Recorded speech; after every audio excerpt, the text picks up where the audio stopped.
Hello everyone, welcome back to Dentistry Made Easy. Today we are discussing one of the most asked topic, that is the treatment of CLP, that is the cleft lip and palate treatment. Now this treatment part in itself, it is so confusing and vast that many of us are unaware what exactly needs to be written. So today in this video, I'm going to tell you what exactly needs to be written.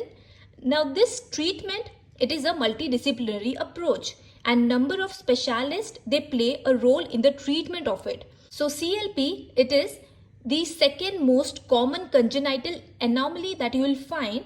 Now before starting with the main topic, I just want to mention about the book that we have, that is the Dentistry Made Easy Handbook of Orthodontics.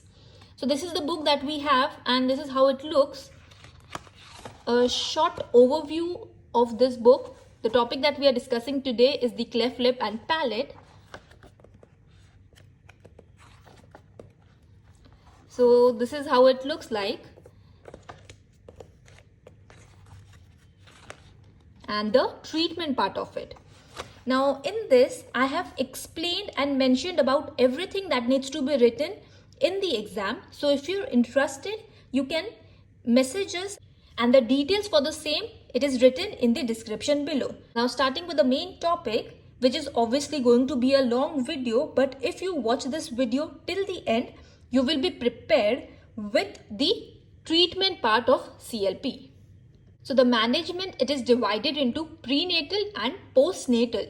Prenatal is at the time of intrauterine life and it is done where you're going to counsel the parents of the cleft lip and palate patient. Now with advancing technology and with the help of ultrasound images. So with the help of these images, you can see or you can visualize the cleft as early as at 16th week. So in this prenatal counseling, it helps in explaining the diagnosis and also how the stages of the treatment will be. And here we are trying to prepare the parents psychologically for this, because it is so obvious this will come as a shock to the parents when they see their child with cleft lip and palate. So by that, the parents, they are affected mentally. So you're going to counsel them properly in the prenatal part, and also with this you're going to explain about the different problems where the feeding is one of the most common problem and the important consideration, as the CLP patient, they cannot suckle properly. So here in the prenatal management, you're going to explain all such things to the parents of the patient. Now the postnatal management will be after birth. So postnatal management, it is providing the comprehensive care from the infancy itself, from the time the patient is born, so as to achieve the ideal outcome. So for the treatment of CLP, you require an interdisciplinary team approach, as CLP is not only associated with dentition, but other problems are also there. And the formulation of a dedicated team, it was done by Dr. Herbert Cooper in USA in the year 1938. So he established a team for the management of the CLP patient, which are known as the Lancaster CLP team, the name where exactly this team was created.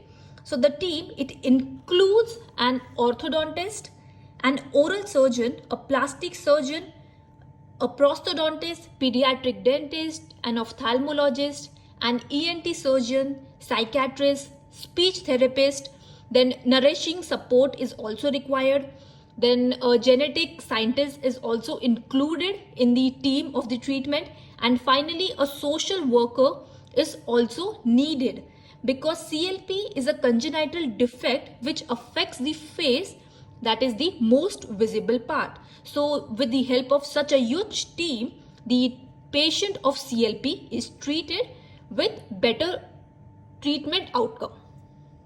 Now the next part will be, what are the specific goals? Like why are we doing the treatment of the CLP patient?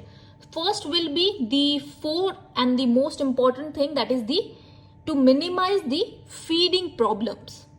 Next goal is to have a normalized aesthetic appearance of the lip and the nose, then to have the intact palate, that is your secondary and primary palate should be intact. The patient should have normal speech, language and hearing. The nasal airway patency should be maintained. There should be proper class 1 occlusion. Then the periodontal health and the dental health should be good. And next will be, should have normal psychosocial development. So this is the patient of cleft lip and palate, and after the treatment, this is how the outcome is. Now starting with the postnatal treatment. So the postnatal treatment, it is divided into stages. So we are talking majorly in the terms of orthodontics, like how the treatment should be. So these stages, they are defined by age and the dental development, and it helps us to provide a time frame, like when and which treatment needs to be done at what time.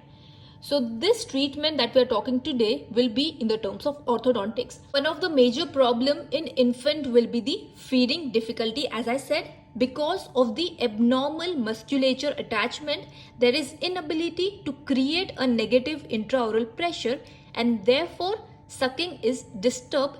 Hence, a feeding appliance or the obturator can be used in the patients.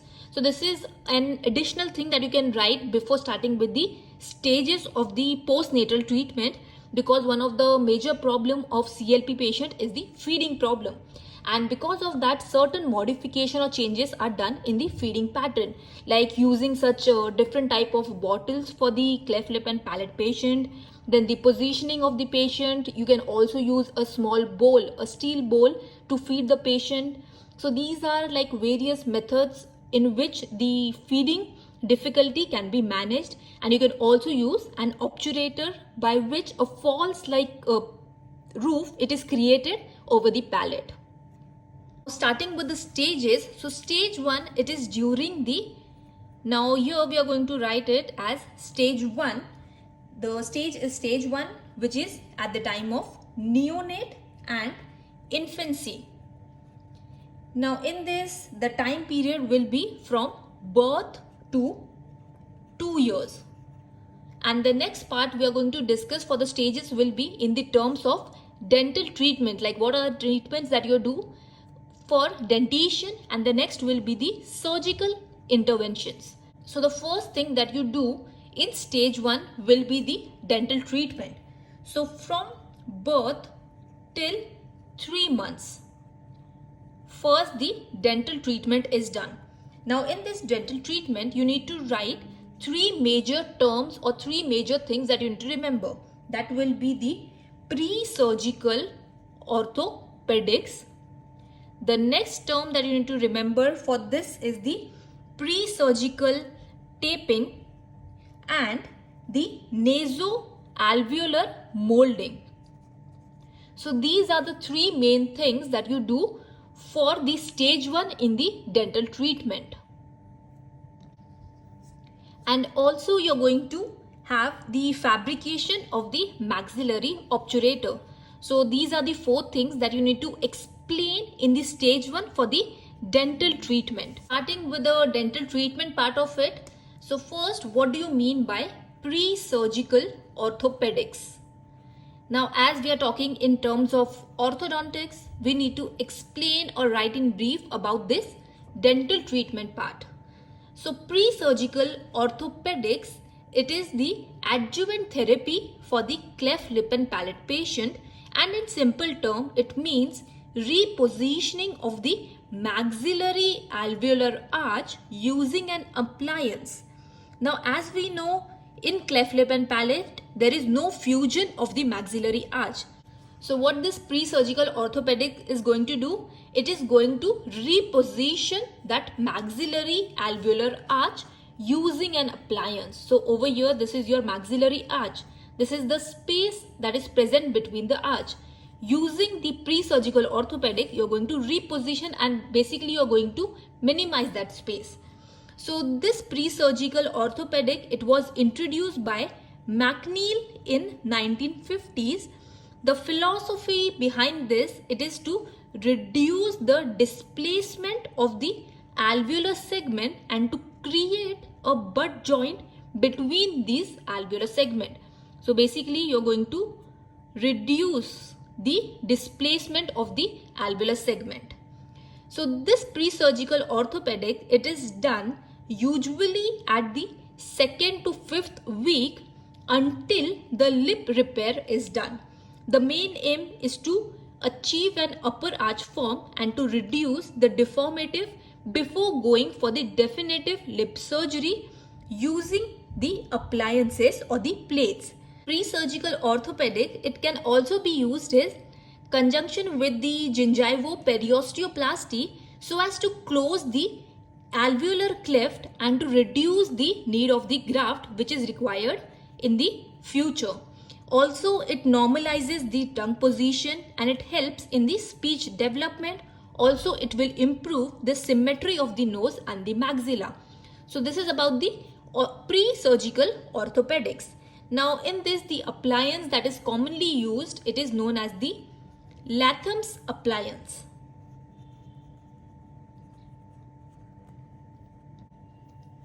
So Latham appliance, it was given or it was introduced by Georgette and Latham in 1976, and it is a pin retained active appliance. So this is how the appliance it looks like. So this is a pin retained active appliance which is used to retract the premaxillary area and to expand the posterior segments simultaneously. So at the same time you're going to do both the things, that is you're going to retract the premaxilla and you're going to expand the posterior maxillary segment.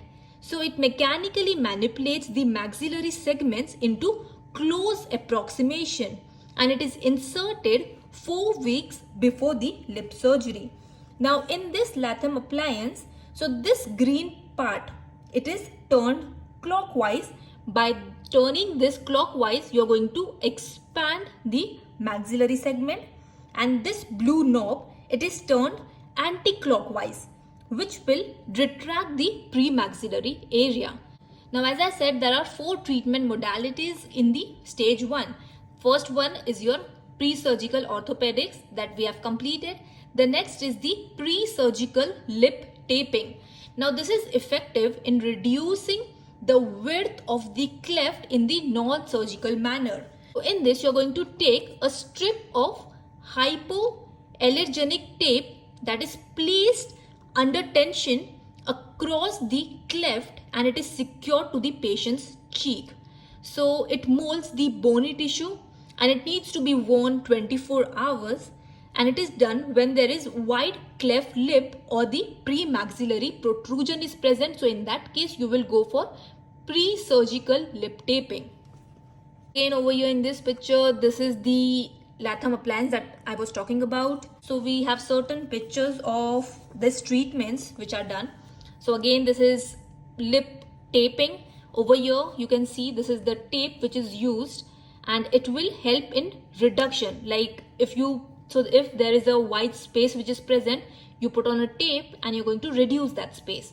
So this is nothing but that tape, pre-surgical taping.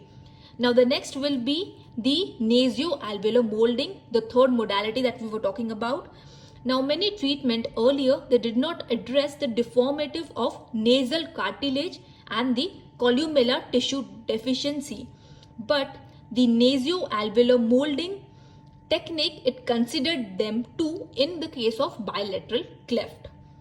So the nasoalveolar molding which is very commonly used is the Grey Sun.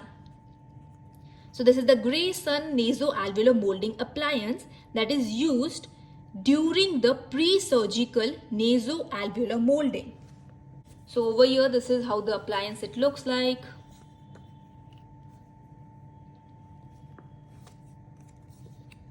Nasoalveolar is why? Because in this you have the nasal part also and you have the alveolar part also. So that is nothing but the nasoalveolar molding. So Grayson et al., he described a technique to correct the alveolus, lips and the nose simultaneously. So he said why to go for different treatment at different time. Instead, we can combine all of them at once and we can do the treatment, in which you're going to treat nose, then alveolus and lip simultaneously.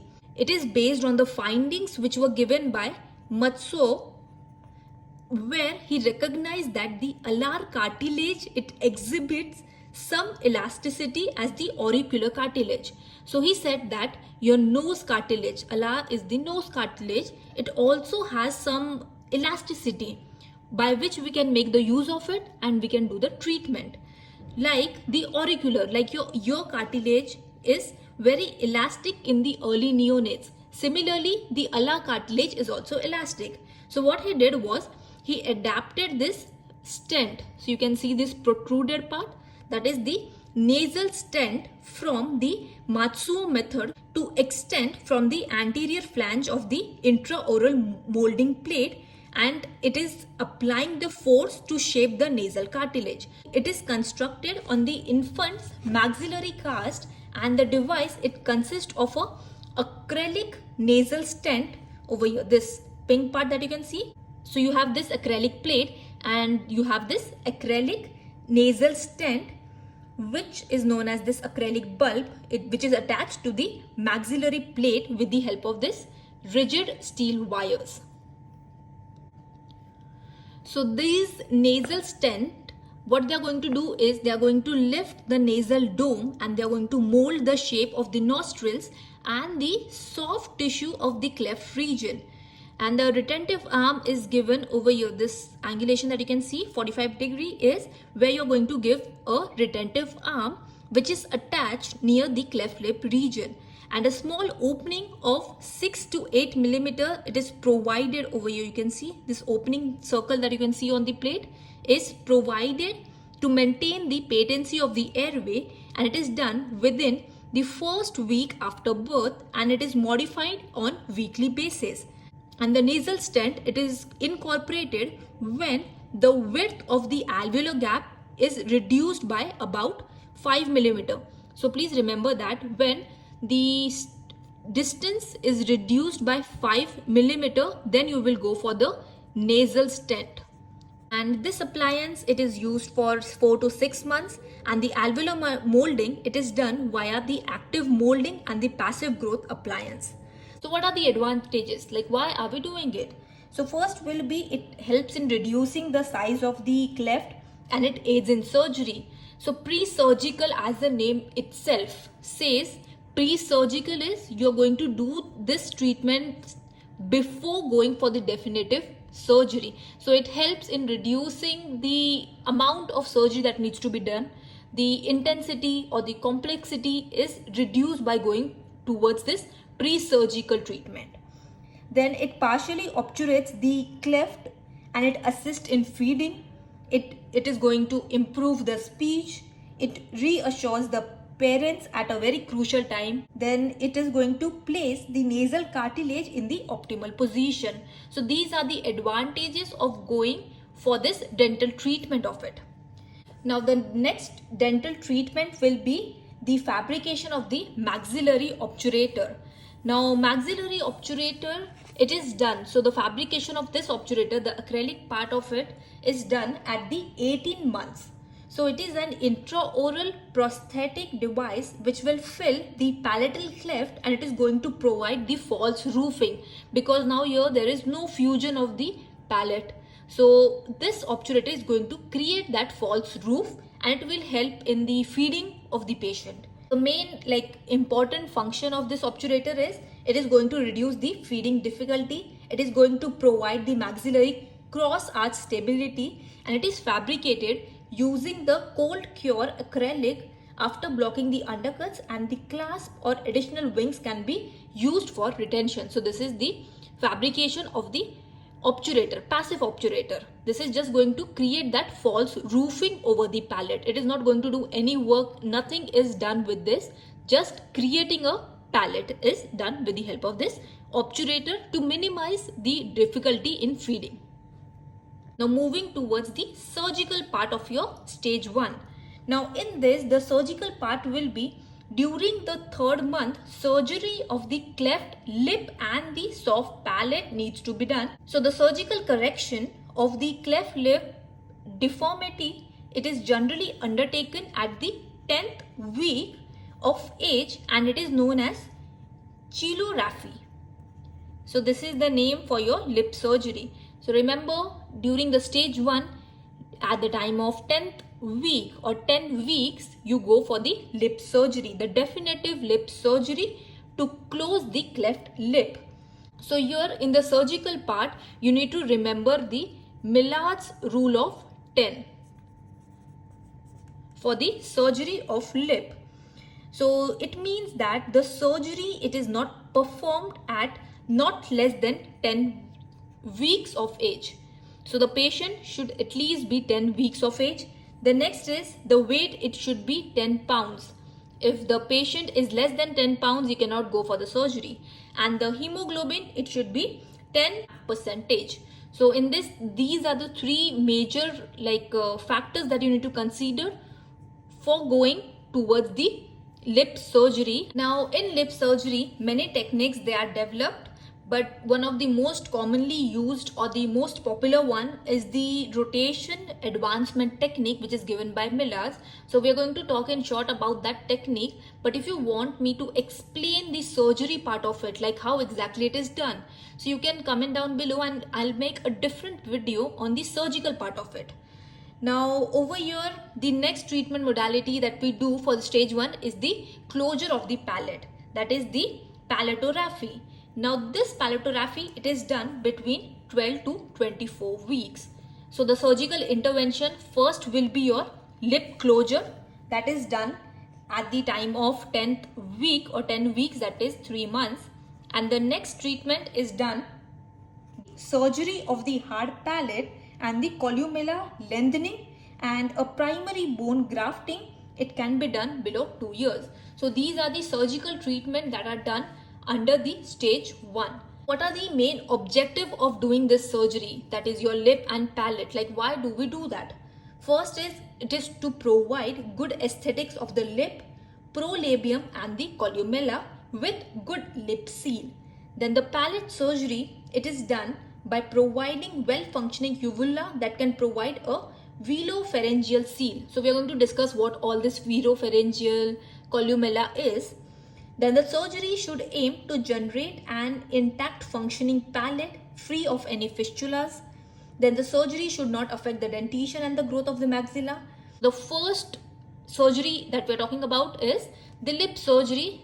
Most commonly used one is the Milard's, and one more flap or surgery is done, that is the Tennyson triangular flap. We are going to talk in short about the Milard's first. So the ultimate goal of doing the Milard's or the repair of the lip is to restore the sphincter function of the orbicularis oris muscle, the muscle which is present around the mouth, and to obtain a favorable outcome. Starting with the first technique that I was talking about is the Milard's technique. So this is known as cut as you go. So it is the Milard's rotation advancement flap. This you have 3 flaps. A stands for advancement flap. The name as it says, C is for C flap and R is for rotational flaps. So you're going to raise 3 flaps in this surgery, and by this you're going to close or you're going to do the treatment of the cleft lip. So this technique, it was first described by Ralph Milard, and it consists of a rotational flap on the medial segment of the cleft and an advancement flap on the lateral segment of the cleft. Procedure in short will be, before starting the procedure, certain anatomical landmarks, you need to draw certain anatomical landmarks. Depending on that only you're going to make the incision line and you're going to raise the flaps. So as I said, first you need to draw certain anatomical landmarks. So the diagram will be like, this is your nose, your nostrils, this is the cleft side. So here's your upper lip, and next will be your lower lip. Here is your lower lip. Now there are certain points which are drawn on it. So certain points, as I said, you need to mark it. First point, then here will be your second point. In middle will be your third. Here are your fourth and fifth. This is your first, second, third, fourth and fifth. Here is your sixth, seventh, eighth, ninth. Then here will be your 10th, and here is your 10-1. So these are different points that are drawn, and depending on that only you're going to like join certain points, you're going to make the incision line, and depending on that you're going to raise the flaps. First incision is for your rotational flap which is formed. Second will form the C flap which is helping in the columella lengthening, and the third incision it is going to form the lateral advancement flap, and after that dissection is done, sutures are given, and by this the lip surgery is done. So the diagrammatic picture of it will be like this. So here 3 flaps are raised, one is rotated, one is advanced, and there's one more, the C flap, the small one, which will help in the columella lengthening. So this is how in short the Milard's procedure looks like. Pre-operative, post-operative, after giving sutures, you have closed the space. The cleft lip is treated with the help of this Milard's surgery. So this columella, it plays a very major aesthetic and the structural role. So this tissue, it actually connects the nasal tip to the nasal base, and it separates the nasal nares. So the nostrils, they are separated with this part which is present. So columella basically is present between the tip and the base of your nose, and it helps in providing that aesthetic look, this area. In CLP patient, this area is compromised. So as I was saying, the columella lengthening is done. So it is done to lengthen this part of the nose. That was about the first surgical part of your stage 1, that was the closure of the cleft lip. The next surgical part that we were talking about, or we have mentioned, is the surgical palatal closure, that is the palatography. So it is attempted between the 12th to 14 months. Exact time is given as of 18 months. So it facilitates the normal speech, hearing, and improves swallowing. And different procedures which are given are the von Langerback's technique or the VY pushback procedure, and it is achieved by using the bone transplants. So 2 of the major procedures that I'm going to mention about is the von Langerback's technique and the VY pushback technique. So this is the normal anatomy of the palate. Here you have the premaxillary area. This is your maxilla. You have your incisive foramen behind your incisor. Then you have your palatal bone.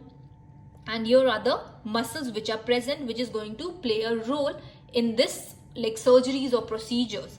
So here is your tensor villi palatini, the muscle over here.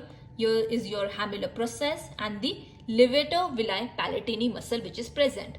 So this will be helpful in stage 2 also. So the normal picture, now if you know the normal anatomy, then you know how exactly the treatment or the surgery can be done.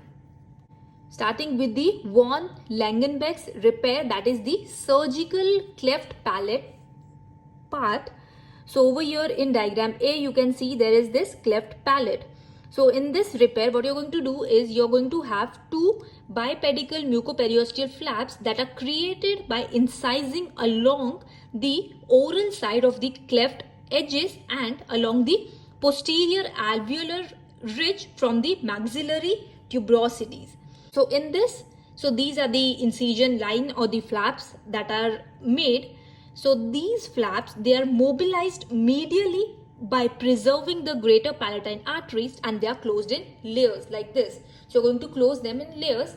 First is you're going to close the inner part of it. Now you have raised the flap. So you're going to close it like this. You're going to close it in this manner medially inside. And by this you're going to close the cleft palate. The next technique is the palatal lengthening, that is your VY push back technique. In this, what you're going to do is you're going to have this shape of VY incision. So placing V to Y incision and closure on the hard palate. Now in this, the muscle closure is done in separate layer. Disadvantage of this technique is it creates a longer area of the denuded palatal bone anterolaterally, and it also have higher chances of fistula formation. This was about the stage 1.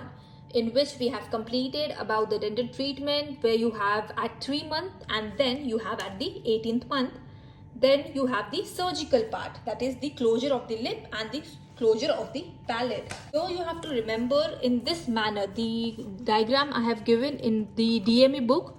So this is how exactly the flowchart should be. This will be your stage 1. Then you need to write about the time period, where exactly and when exactly it is done, the surgical intervention and the dental treatment. So in stage 1, what we have seen is birth to 3 months, you are going to do this surgeries. So in the stage 1, the dental treatment part, we have seen birth to 3 months, we are doing all these treatments. Then you go for the lip surgery. Then you have your palatal surgery, you have your obturator, and then you move towards the stage 2. Now stage 2 is where the dentition is having the primary dentition stage. So this period is from the 18 months to 6 years. So first thing that you're going to do at the time of 2 to 3 years is the columella lengthening. So we have seen what exactly columella is. And then you're going to have the pharyngeal flap or the pharyngoplasty procedure for the velopharyngeal deficiency. So we are going to talk about that in depth now in this stage 2. And the dental treatment part will be, you're going to modify the obturator that we have made. So you're going to modify it. Then you're going to have proper oral hygiene and the dental care. Then you're going to check on the eruption sequence and the pattern which is done. So you need to monitor it well. And there will be no active orthodontic treatment that is given, because the patient will be in the growing phase, and this is the time when the milk teeth, the deciduous teeth are going to come, and later on you're going to also have your permanent teeth. So you don't need to go for any active orthodontic treatment. Just dental treatment will be, you're going to modify it. So you're going to modify the obturator, you're going to have proper hygiene check, you're going to have proper dental care check. And the feeding thing will be, you should have such proper bottles that are given to the patients. This is the bottle which is known as Med-Johnson bottle. Basically, these bottles, they have a wide head. And the next feeding bottle is the Haberman's feeding bottle that is used by the patients. So you can give these bottles to the patients of cleft lip and palate at the time of stage 2. Now starting with the surgical part, as I said, will be your pharyngeal flap surgery and the pharyngoplasty. So now in this, approximately 20% of children will have inadequate closure of the velopharyngeal mechanism, which produces a hypernasal speech. Now to treat such problem, that is the velopharyngeal insufficiency or deficiency, pharyngeal flap or the sphincter pharyngoplasty is done to treat it. Now in this, the dental part will be, as I said, no active treatment is done, as it is going to damage the permanent dentition follicles. However, the underdeveloped maxilla patient can be given a reverse headgear treatment, which is started at the treatment age of 4 to 7 years. So the basic other treatments that are done is, you're going to adjust the obturator, you're going to check the oral hygiene, the proper eruption pattern. Then you're going to advise dietary habits to the patient. You're going to give fluoride application. Then the restoration of the decayed teeth, they are done, and these specialized bottles are used. Now first, before going towards the surgery, we should know what this velopharyngeal insufficiency is. Now velo, it refers to the velum, that is your soft palate, and pharyngeal is the throat, that is the pharynx. So velopharyngeal insufficiency is when, now in normal speech, what you will see is, for certain sounds, the palate, it is going to rise and it is going to touch the back of the throat. So this will be touching. So your soft palate is going to touch the back of the throat, thereby sending the air out of the mouth. But now if the patient is having insufficiency, so what will happen is, the velum, it will not close properly, and the air, it will go towards this nasal cavity, and the patient will have that hypernasal sound, like someone is talking through the nose. So you will hear such sounds. That is nothing but the velopharyngeal insufficiency or deficiency. So when the patient is having this insufficiency, the soft palate, it is not going to contact the throat, and that will lead to the escape of the air through the nose during the speech. Basically, the surgery that we are doing towards this stage 2 is you're going to close or you're going to reduce the space which is present between this area such that the patient is not having that hypernasal speech. So the two major surgeries that are done to close or to reduce the insufficiency is the pharyngeal flap surgery or the sphincter pharyngoplasty. So this is the diagram of the velopharyngeal deficiency.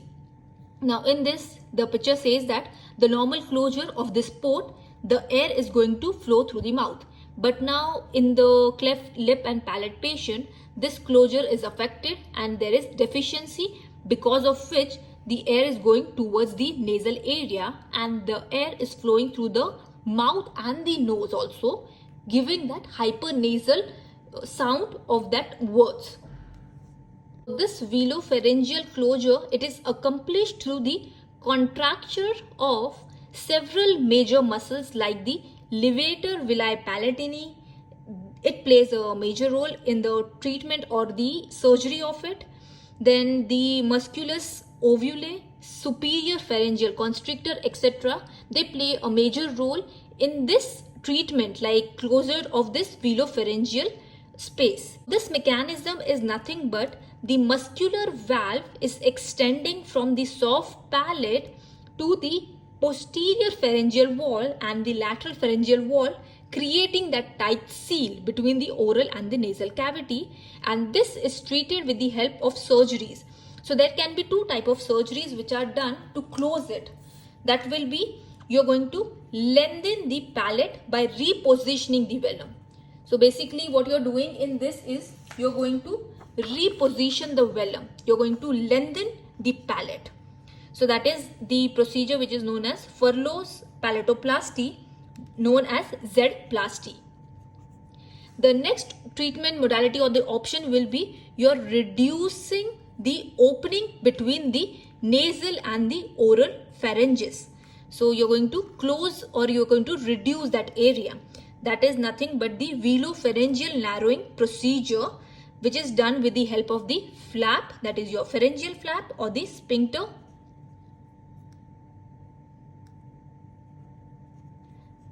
pharyngoplasty. Starting with the first procedure, that is the sphincter pharyngoplasty. So this is the surgical procedure which is used to improve the closure of the velopharyngeal part or the port. So velopharyngeal port, it is the muscular valve that separates the oral and the nasal cavity, and it plays an important or the vital role in eating, breathing and speech. So if this port, it is not closed properly, so it will lead to the hypernasality, that is the nasal sounding speech, nasal air emission, then the air escaping through the nose during speech, and velopharyngeal insufficiency. So this pharyngoplasty, it is going to improve or eliminate these problems. Advantages of this procedure will be, it will improve the speech, it will reduce the nasal air emission, it will help in making the procedure of eating and swallowing easier, and the breathing is improved with the help of this procedure. So that was about the stage 2. According to the flow chart we have seen, it is done at 18 months to 6 years. The first thing that we are doing is the 2 to 3 years, the columnar lengthening is done. Then the surgical part will be your pharyngeal flap is done, and the sphincter pharyngoplasty, so as to close that velopharyngeal port. And certain dental treatments are done, not as such major ones, but certain treatments are done for the dental treatment. The next will be your stage 3. So stage 3 is when the patient is around 6 to 12 years. So it is at the late primary or the early mixed dentition period. Now in this, there will be major dental treatments that are done. That will be, you're going to correct the posterior and the buccal crossbite. Now as the teeth are erupting, so there are chances of creating or having the crossbites. You're going to have certain crossbites, the posterior crossbites, the buccal crossbites, so you're going to treat them. Then certain orthopedic appliances can be given to the patient for maxillary protraction. The surgeries that are done will be done at the time of 8 to 10 years. So in this, bone grafting is done, secondary bone grafting can be done, and the lip surgery that we have done in stage 1, it is revised again.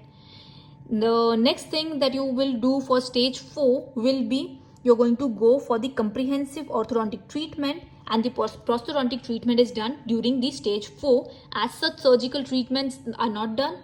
And stage 5 will be when the patient has grown. So then you can go for certain orthographic surgery and the rhinoplasty. So these are the stages in brief.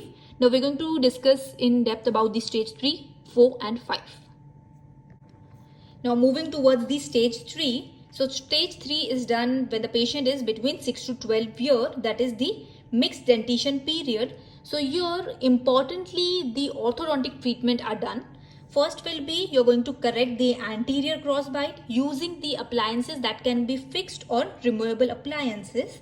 So it is corrected to avoid the mandibular displacement and retardation of the maxillary growth. So the appliances can have Z spring in it. By this you can correct the anterior crossbite. The next treatment modality will be correcting the buccal segment crossbite, which is corrected using this quad helix or the expansion screws. Patient with cleft, they may require expansion with the fixed appliance to create the space for the placement of the alveolar bone graft. So this is the secondary bone graft. Now over here you need to place the graft in the alveolar region so as to have proper growth. Now the cleft palate patient or the cleft lip patient will obviously have displacement of the alveolar region. So here you need to place the graft so as to have the proper alveolar growth. In this, the maxillary or the alveolar reconstruction and the bone grafting is done during the stage 3. Now successful grafting procedure, it provides an osseous environment to permit the spontaneous eruption of the canine teeth into that grafted area. Now in this, the donor side, the preferred donor side will be the iliac crest. So this is your pelvis region. This is your ilium. This is the area that is the iliac crest. So iliac crest, it is the curved part of the top of the hip which forms the wing-like part of the pelvis. So this is the preferred donor site for your bone grafting. Now in this, the dental development at the time of the bone grafting is very important, and it is suggested that the grafting, it should be done before the eruption of the canines. Now in this, there are two schools of thoughts which were given. That will be the primary alveolar bone grafting, which is done at the 18 months. So early grafting with lip repair, and the secondary palate repair, it produces a long-term repair or long-term growth retardation. And the second school of thought was given that you need to go for secondary or the delayed bone grafting, which is done usually at the 10 or 8 to 10 years of age. Now these are the two schools of thought. First is, if you're going to go for graft, you need to go it at the 18 months. And the next school of thought is you need to go for the delayed or the secondary bone grafting, that is at around 8 to 10 years. Now what are the benefits of going for the secondary grafting? First is it will provide a firm bony support, and by that it is going to minimize the nasal deformity. Next is it is going to eliminate the oronasal and the nasolabial fistula, thereby avoiding the nasal reflux. Third is it is going to stabilize the maxillary segment, and it is going to facilitate the tooth or the teeth eruption in the cleft side, and it can achieve the orthodontic movement adjacent to the cleft side. So these are the advantages, it is better to go for the secondary bone grafting than going for the primary one. Now moving towards the stage 4. So stage 4 is when the eruption of the canine and premolar is there. So there are tendency of posterior crossbite. So your definitive orthodontic treatment needs to be started. And if skeletal deficiency is there or minimum and aesthetics are not much significant, then camouflage can be placed. So basically what you're doing for stage 4 is major orthodontic treatment that you're going to do. Your crossbite, overjet, overbite problems are corrected. If the patient is having hypoplastic maxilla, the size of the maxilla is small, face mask is given, then prosthesis is given after the orthodontic treatment, oral hygiene is maintained properly, dietary counseling is done, and retention is done to maintain the orthodontic treatment that is done earlier. So that was about your stage 4, which is done at the 12 to 18 years. That is the late, mixed or the permanent dentition. Majorly orthodontic treatment is done and the prosthodontic treatment is done. And lastly is your stage 5, that is 18 to 20 years. Now in this will be the post-growing period. Now in this, the patient is not going to grow much. So if any problem is there, any skeletal problem is there, you go for orthognathic surgery, which is done. So usually it is 14 to 16 years for girls and 16 to 18 years for boys. And the last procedure that can be done for your cleft lip and palate is the rhinoplasty, which is done after the orthognathic surgery if required. So rhinoplasty is nothing but the nasal reconstruction procedure for altering and reconstructing the nose. So these are the 5 stages of treatment of cleft lip and palate.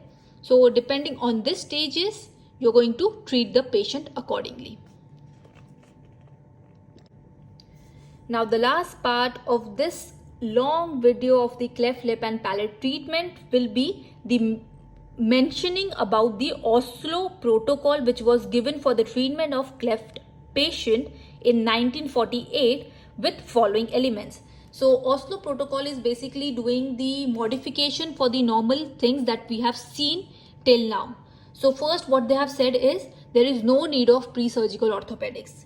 Next is closure of the cleft lip in infancy. It is combined with a 1-layer vomer flap for the closure of the nasal floor in the region of the alveolus and the hard palate, and the same operation.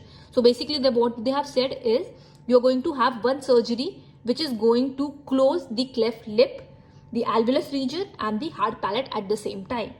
The next is the closure of the remaining posterior palatal cleft in early childhood is done with the help of the von Langenbeck's palatoplasty. Then the secondary operation, when required, will have all the team members with the ultimate aim of the final rehabilitation of the patient, that will be by the 18 to 20 years of age, and all the surgical operation, it should be done as conservatively as possible with no unnecessary harm to the hard or the soft palate, and later they were slightly modified according to this picture. Now over here, as I have said, there is one stage straight line and the vomer flap which was given. Then the next is the von Langenbeck's as said by the Oslo. Later, as the year passed, these surgeries and the modalities were again changed. So they have said that instead of going for the 1 stage, you can go for 2 stage. So in this 2-stage straight line and the vomer flap is done. Next thing will be for the posterior palate, you will go for the von Langenbeck's technique at the 18 months. And for the alveolus, as over here they have said as such you're not doing anything before. Later they have said that you can use a bone graft at 8 to 11 years. This was about the Oslo's protocol. As per your exam point of view, whatever I have discussed in this particular video is more than sufficient. That needs to be written. And finally, proper at one place answer solution to this will be the book that we have, that is the Handbook of Orthodontics that we were discussing right now also in the video also through this chart only. So first is you need to draw this chart and then you need to explain the orthodontic part of it. So that was all about this long video of the treatment of the cleft lip and palate. I hope you found this video helpful. And if you did, then please like, comment, share and do subscribe to my channel. Thank you so much.